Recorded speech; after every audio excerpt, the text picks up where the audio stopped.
Fatarofatu le nai tu o le tino kariso le nei fiafi i lo pot kala masani o le tala noa le uso mahalo le soifua mahalo le langi a mama ia li ia le li o mawhai fo ina tai mai se tō soifua se mato volo o whai fo i o na maua le nei fiso ta inga i nuna te penga whai langi ia o mawhai whaaso ina o la fionga le tua le nei fiafi fatarofatu ai i le Karesia Grace Recipients Community Church ia me se fo i au whaingaro ngā tofi o te tua o fatua o mai masani tinao se tama ia o whai ona maua mai nei por kalame tala noa le uso le nea fiafi whamanuia le tua le fiafi au tātou tala noa ma fitu wha ilo na whinga ngāru pa ia polo na whiongona ia whataru whatu fo i le tai o le Grace Recipients Community Church o sunga ia e feso fonti ia ngata le foi o le to ino Karesia Recipients o sione tatupu o matu ia le nei fiafi ia peina masina iai tato tusio ia kopo e wha ua pea le nei la fiafi o le wha ka mai tato i le whai upu tolu la amatara la fiafi nei le whai upu wha se i tau i le se folu ma le lua ia au te taritonu whamanuia le tua le uloto le nea fiafi ia ana se i la fotu fo il to ina ia sione tatupu mo le whaitawina o le tatou a fionga tuspa ia le nea fiafi ia po le tatou mta upu la tatara noa ina ia on tatou tatara noa ina ia matu wha iai mana ngaka wha loalo ia malo wha apitai atu i lau sunga wha tonu mo le awa noa matango fia nepo o te toe whaitawina ai le fianga pa ia le atu i ne fiafi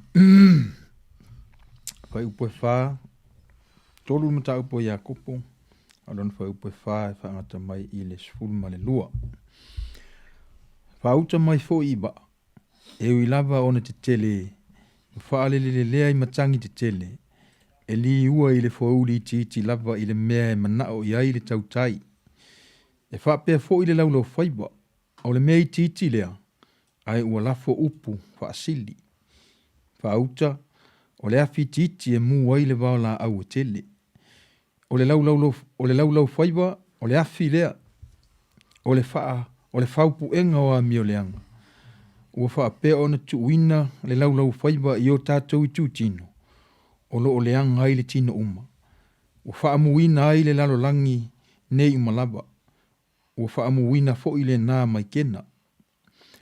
E mwhai ona whaalataina, ua uma fo i ona whaalataina i le poto o tangata o manu a mio ese o manu fe ai ma manu fe lelei, o mea fitolofi ma mea ola i le sami.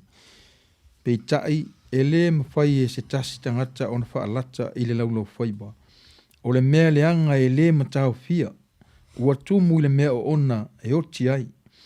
O lea ua tātou e vi ai i le atua le tama, o lea foi ua tātou fetu uai tangata, ua whaia e fōlinga i le atua. E luai mai i le ngutu e tasi le vivi ma le fetu, o usoe e le tusa o na whaia whaapea o nā mea. O le puna foi, e puna mai e i le ngutu e tasi le baisua malie ma le vai o ona. O usoe, e mawhai ea i le mati o na fua mai ai o le olive. Po o le bine e fua mai ai le mati. E whaapea foi ua le ai se puna e puna mai ai le vai mai. Ma le vai ma ngalo. Ia, manu, tai lau sunga tu ina mo le. Feta wina foi la fionga le tuare. Nea fiafi o la tātou taratara no ai. Ia, on manatu leo. Ia nga i. Pisidi ia nga unga. Kua fo ngā le kakangoa ngia fiafi a. Pei ko ngā mea fo ngā le o ngā le mele ka anga i mai le karo ngia fiafi kai fo ringa mai o le uro kumane afi o le laulau whaiva. Sidi la ngā le o le a kongu a le mea lea e kama whai le tusitala e tau mai e winga le laulau whaiva. Longa lua. O le a fo le mele manga o la le tusitala e ono fai i le laulau whaiva. Ia, sarupe mai ngā ka kukat karangoa. la sa o le me le mga o le como fai e mai de fe au le mai kai pe o le vaenga den ka ko de fai ka wangi ya la fokwia le ngai kuar ka ko se ko se po ese manga ko ile kuranga po angi me o lo fia o lo fai do met ku skala ya po James ku sai mali ya fafta think ta ipo to ina on me mo nga James nga ongi ka ko sala ka ko kalai fai the use of our tongues, things that we say, kako kalai fai ongi ka ko sala tingole ole lenga ngai e ka ai mai me mai kalango James il kasio o il sfurulu ngai fai mai kuso et sama sila pas ole me nga lai ai vai fa kusanga e kolunga fangu kuso fangua ia male dan fasa mo ngai foi ule va ia male afi ole per kalafunga le o me a le nga fufu ma control e kirero nga fainga a le ma fa nga le ma wild control ye o se fa manu yang pe vai le malo si o le mangu nga o so fa a le nga mai lor ka nga ka fa nga ye ma fa ngu tu le nga de o se e ku mai lola ia tatu upu matala o kalai e build up ai se kangaka o kala fu e keeping e skaka o kalai build up ai o kalai demolish ai someone say this about kamalo leo o hikila o langa malu sia ko it was his mouth it was he can speak that's how he control people over I've worked por over ngi videos o kamalo ke mile ka lango so pesiva o nguko maka fo linga o lima makua ialu male ako so I think o le sifa ka inga le mele yeah but o upula faunga e kusama sila pasta yo le na ole menga ngai ole anga sala ya awanga anga sala I think ole menga ole mana onga ngar kuskala le which is ol sa valinga le ngang pa yang ave James kusi ole ya awa ne anga sala il fa nga no tato lo favor killing skala e failing me ya but that simply ole menga le ya ole le fai punga ngai fa ile fa sa mo papers fa sa mo la kuspe mai fa auta mai foi hoinga mana o mia lava ia le attention ka ko illustration ia fa ngai e ya ko po ia o se va a tele yeah in the context o le loku po pero fa tu fa ngolango uma ia mea e fai con loku mea la fa longo ka pero sa no ia so to inanga le la o ia po ile how all this relate to the first verse 1 if ya onga kasi kere la ku e siva ava pe os fa onga I context look kere la ku e break dance peke pe so pe se lumo o tangata no you got to teach them and how you teach them you use your tongue so o mela nga le pela le o ngale ngai kau mai ia le mele fa ngolanga umara wala me kupu I kongo o le loku ia o nga lai fai ai rongo inga kala fa lango nga ile nguku ka kala la sa we upu io pongi upu e ola mama lo sia pongi upu poko isi pongi upu vale ai upu fa malo se upu fa vai so o tūlanga ngā le ia I vai le vaakele ia a kikiro ngai I akai I vaai ka kikilo a pera I ka kikile ia vaa ai e suise si whainga ele ai o le avea ngā e kasi ko ngā ia o ngā la a le whaakusa le laulau whaiva I so o a inga mau popoma le lei e mare pele pea o le mumu o se e kalesia le lei ma banga ia e le misa ngi mea whunga onga wa leile si le skamaloa o le anga le skamaloa po kore si whinga valea e whai anga mea le ke whako a vesian mea e ngā ua whao ngā lau whaiva whako lau lei whako lau lea so it's o le whao ngā o kako lau whaiva kusa le mga James a wanga iang salai ma vena mea whai mai o lau whaiva lea le vivi I ai if it too so you gotta pick one and a Christian pick the first one olea VEI worth too sa lila fa lango le no fo fe al fan yo se fa la tonga il o onga en fai ai ona Ela le fai wale mo le de tulia a woni to challenge fai ma ia fili al tanga tai lo ile menta o le confidence ile upuma ma le sa o lona fa o langa doctrine le ia en fai foi ona mau ai le no fole lei o pe on talnole sunga le fea le ko ale ta ua ho le o ta tu su le tusi le la ngele fenta tu mal mala mo sembe pa ta tu le su e me ai ina ia ta tu lo e mata utia tele le me o le laulo foi o le fa ta le tusi o le laulo foi ma le anga e tupo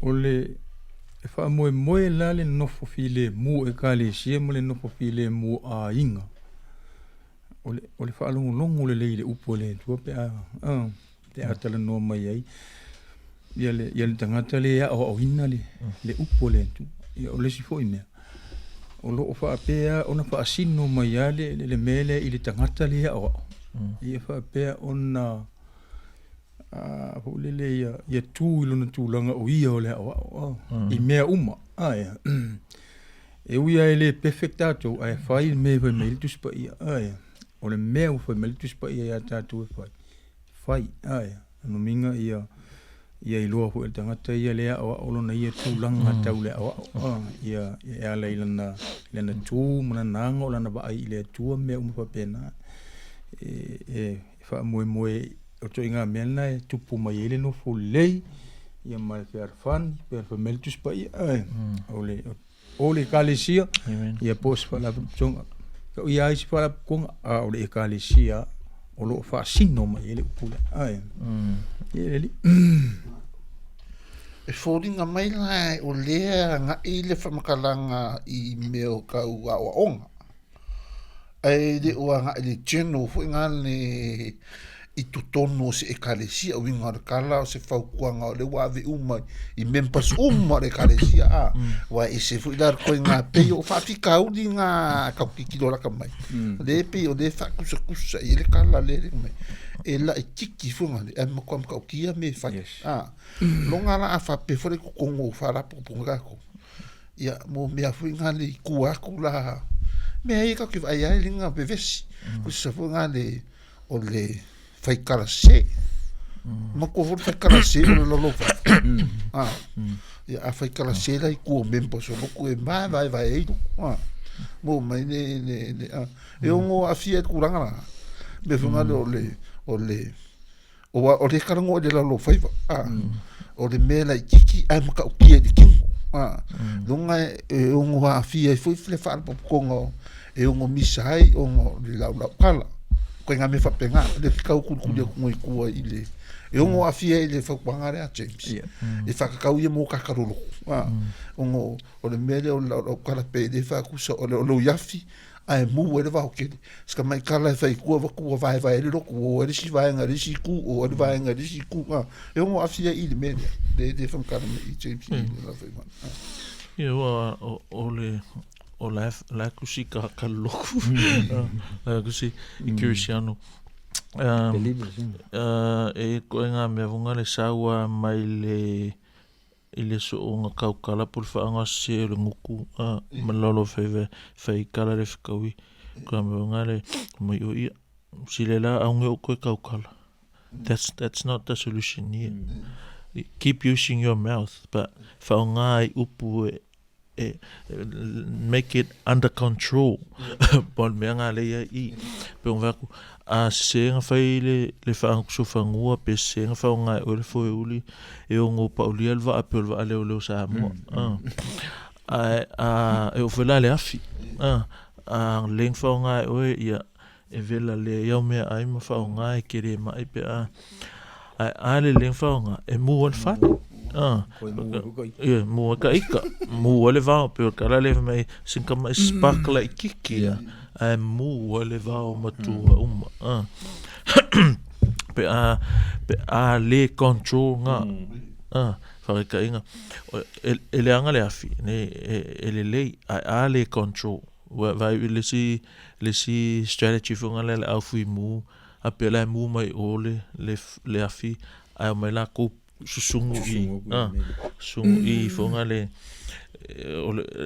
that's under control that's being o le finga la under control mal fa mo le ku se le sungu I sa le finga ka I o lo uma mo me le o le finga le musa sai ele se control I angi mo sa vili wa ki le fakire nga so o ko nga menga ele fufunga ele o controlling mantua foi lá e ele se fuanga ole anga pa ia ole self control longo inga e folinga mai ale mausali le fiola anga pa ia kongo ele ko ele mele ole control le yolo ola tautala kau kala iloa kala funga le e fia Yesu yen ko anga e fai au kala e fango ai el tama أول في Claro, lembro mais o que ele pegou o vai nga umore carecia e assim falou pe foi da luile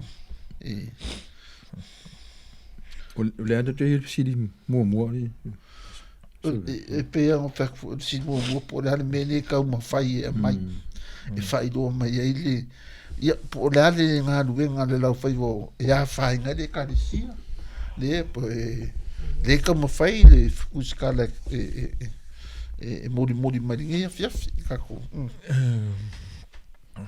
be nga me yo ka ko ka ngo ai o le fa ku sai nga le lau fai wo fa ngo kurs so for ia me fa penga so everyone in the church has to have the control of their tongue e ma fai e unga mare pele lo como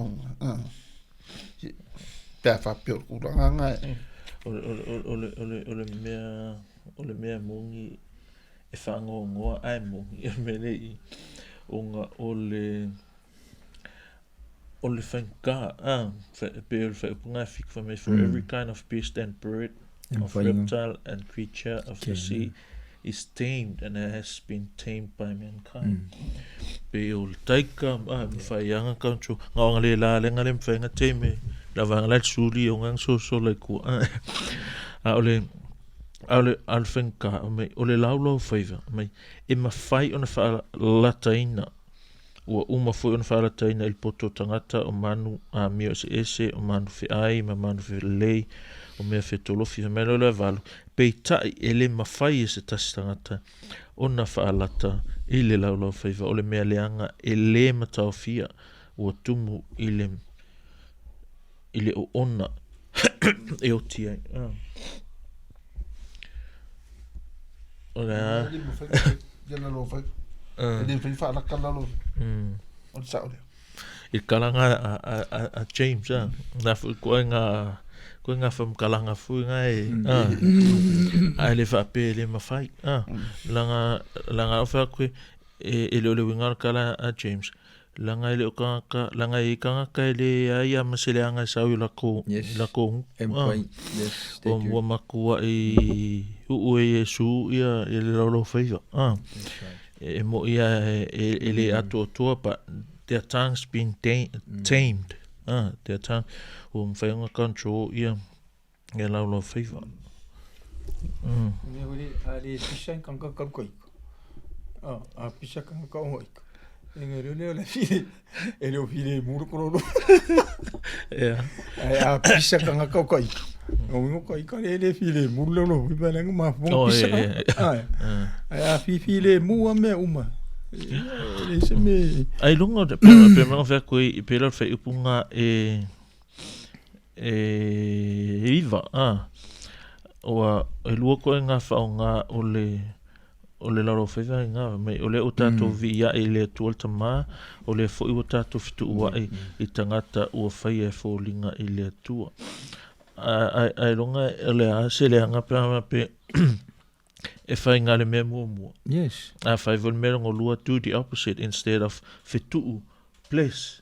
Whamanuia pe kalangoa alofa. Mai o lea fui ua tātou fituu wai. Pe o le lo whaiva le vi ia lea tua. No lo whaiva ngā le te whai upu alofa. Whamanuia I tangata. E longa e mai e fue James le lisi le pe lo James.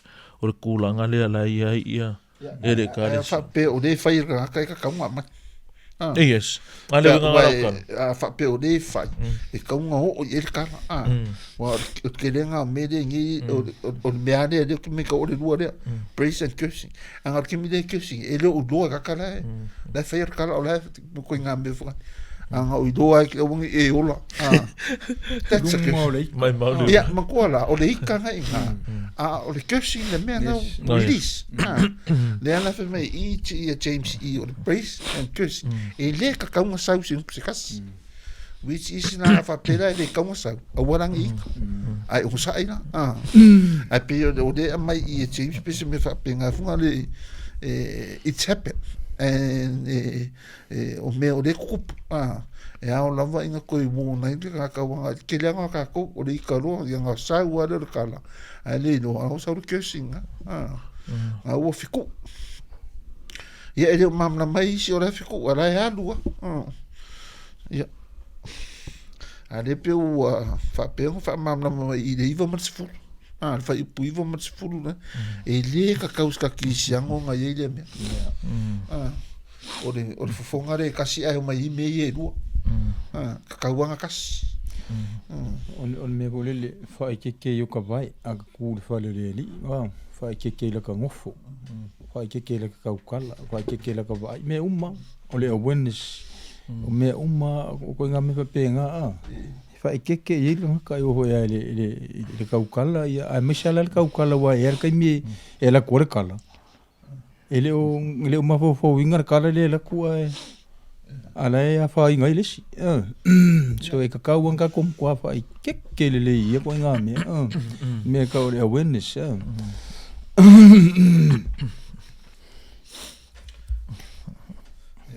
Ore ngā I le rono whai. E o onga. It's powerful. It's poison. It's poison. Poison tu inga le powerful. Let's translate mai. It is an unruly evil, full of deadly poison. Yes. So it's destroy families, destroy reputation, destroy life, destroy any organization. Ole upu le sile kule de ki nga ole upu nga le ki nga ka. A Michelle ko nga mele me mole oke upu mamafa.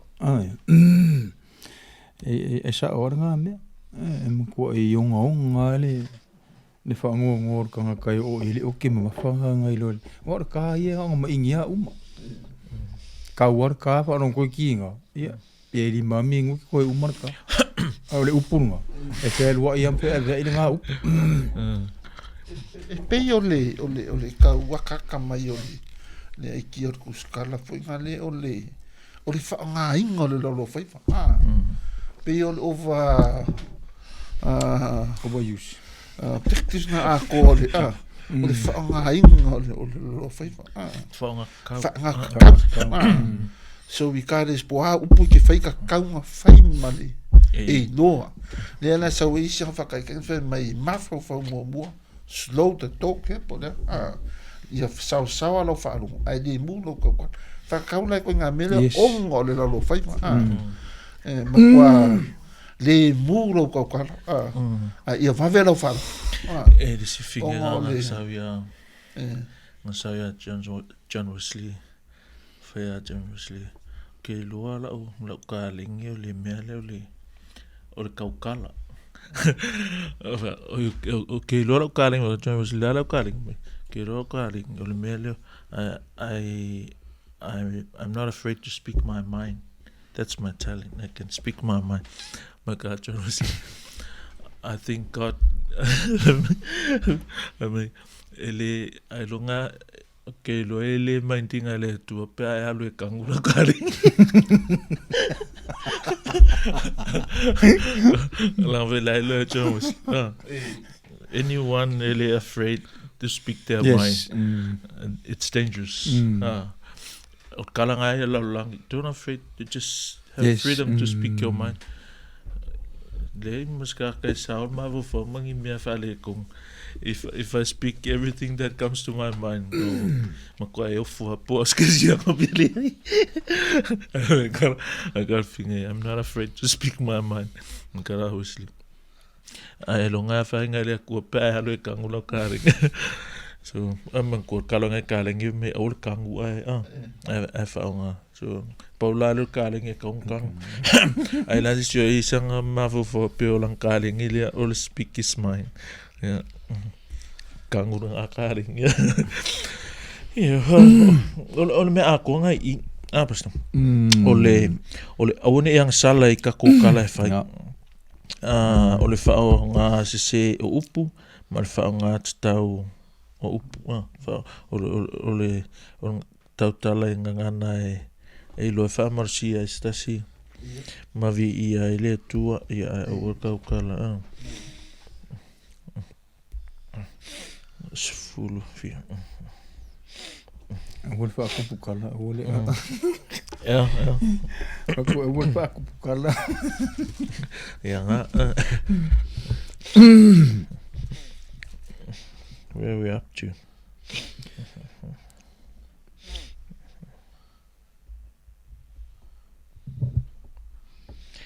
Eluai mai ile ngutu e tasile vivi iman fetu. Asfutasi. Ole puna foi. E puna mai ai ea I le ngutu e tasi le vai sua malie ma le vai o ona. Those are the questions we need to answer. O le puna foi e puna mai ai ea I le ngutu e tasi le vai sua malie ma le vai o ona. Rara le kali I le ngafsi. Le kali ngafsi. It's a rhetorical question. E o whelai fai upu, o le fai upu lavanga e se fulu lua. E me o soe e mawhai ea I le mati ona fua mai ai o le olive. Po o le vine fua mai ai le mati. E whaapea foi o le ai se puna e puna mai ai le vai mai ma le vai ma ngalo. Uso sili mangai lunga o le kali e le ai. Kusa le mawhai e ke siango nga vi ile laulau whewela vanga e kasi kum whaifu nga whiku uai. Ara mea James. E le mawhai e le punga vai kasi nga punga mai le vai mai po le vai ma ngalo. Same punga, same fountain. e whapenga vui lan me kaunga iai, au vivi iai le atua, lava le vivi iai le atua. A le vivi iai le atua, koe fitu uai i tangata o le atua. Fo i lua, fo ngale le lo fai. Vivi, ya. Fiku, e kaunga kasi, ya. O lai mawhai, o le mea ngā lai whai mei James, ia aonga i koe whai, e le kaunga whai. Wa le mawhai ngā whai, la ka fisiri o le fisiri, o longa mea lai mga oinga ia, aonga i whai. Pesa ora. Pero le winga la ngā fisiri ne ngā makaila, o la me le mga o el kusikala i whai. Ile laulo fai. O le la kangia mai e mawhai o fiku, e mawhai o ngā fi. Le mele mga o el kusikala. Ngā vivi. Kasi. Kasi me ka mawhai e ia ki ria le awange inconsistent le la lua fai. O le alua fiku. Ia sau ko vivi. Ia kasi ya vivi. O ko fiku. Pe o le au kunga o ngai kau whaui waile le mga o James i langkarangoa o le kiki dau koe mawhaile lua o le si kua ngongo le o whamei e whetu oi tangata o whai e whōringa i le entua o le si kua kako whaalongo i ngā mea kako wa ai kako experiencinga i men kako kupunga mai ai me kako fa longo ku se I se peku o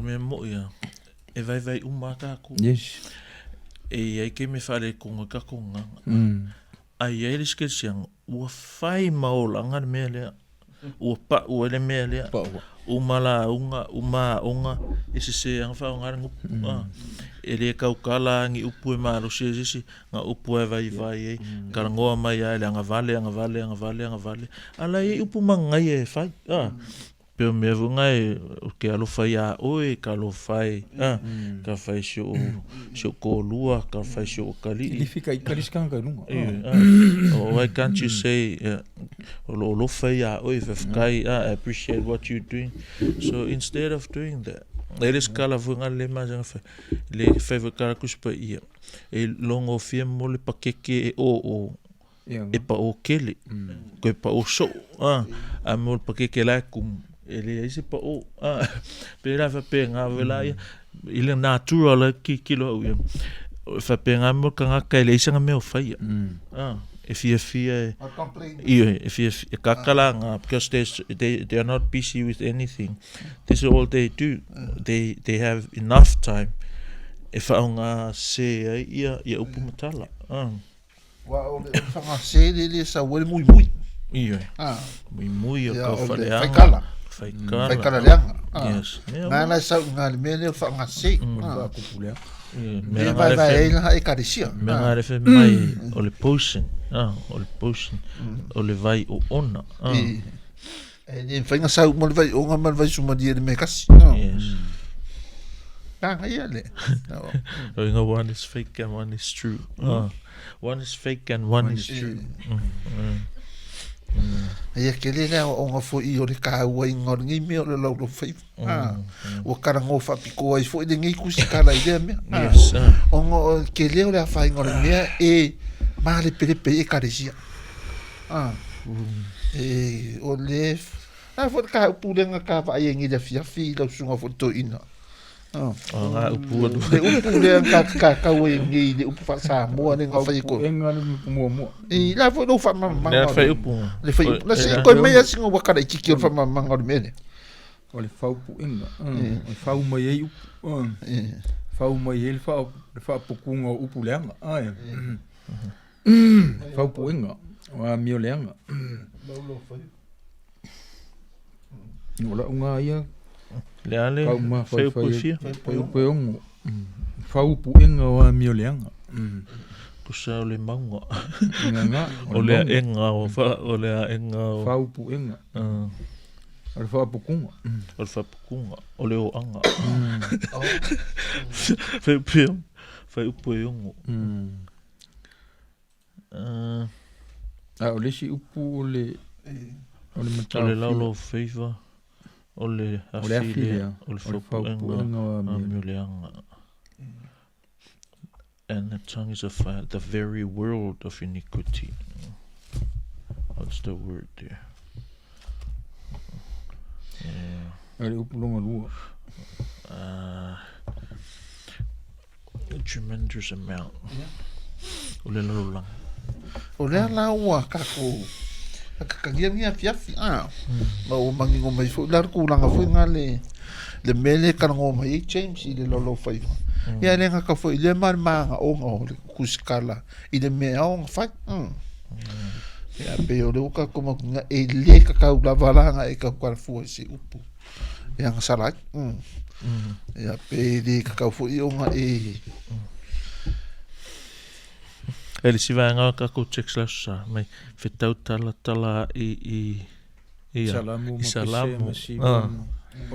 So we should do that instead of the me fa ko ta moment e onge ka ko le menga faingo fie nga kala ngo isi me so we should fuel ourselves with those conversations we kala nga pour la fa e fisu va ai ko kala ele kong ele ya ka ko yang la kapi ka ka ele la kapi or kala ngoi ai le va pe yang ka la kapi ele o for ka la kapi pe ko fa ki ngo fa ko ngolo mai o me ka ngo la kapi ele ka ngo ku spai ya nga ka ngo la kapi ka la kapi la ko ngu nga ka le la kapi la ko or ka ngo la kapi ka la ngoi le skills male me pa pe nga ka la ngoi ala ma fa nga fai o pe ngo fa ko lo fa de kuli mai o le fa ka ngo ai o se me fa ka ngo ai ke ya o fu ma fa nga de ka des wa pe o me nga ko fa ngo fu ko wa nga mai ama so ya le ka de si nga ka ngo la kapi ai le ka ngo ku spai de no ai fu ke mi o la break ka ya fa singa ka ngo le la lo fa va de ka ko lo fa va de ka wa ele o fa sa ka ngo la kapi la fa sa ka ngo muy ka ngo ka fa le ka ngo pe yo le afi nanga le muse se la kapi e mu kala ka fa le nga fu sko ona le me ke usi se ka ko le fa le ngor kam ka alo kala kinga kala kinga ska ma ka e ari ku pe ku e va do sen o le fa nga de le no fa ka ki fo ide ma fo o James o wala nga ide kula o ngor ki dio le fa nga i ya aki ki do ska ma i va ngor ki ngo tutti no am ko ya fia ya ki ngo pe o se fa kala nga ya ku ya wa ma wisi au de li si a se fa ngol lo fa ya o la fa u po ya ya ke do au le se fa ngol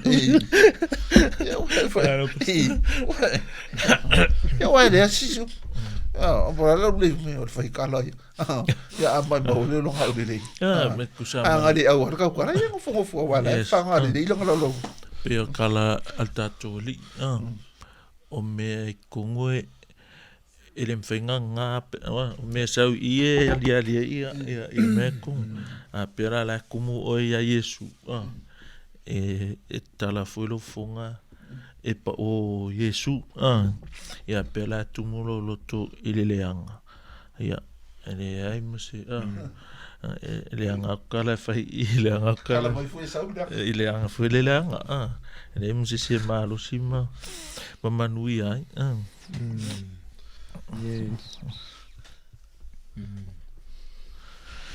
where we are ya la fokulole e mi que ko ka por kala meni fiafi ya fa uma mai ai por ase dua ko fa popo la fosse me o misi vai niku o ngai ma o me ngai ka ko texon ni fiafi ya fa uma lo ka ko por kala meni fiafi me la fa do 11 12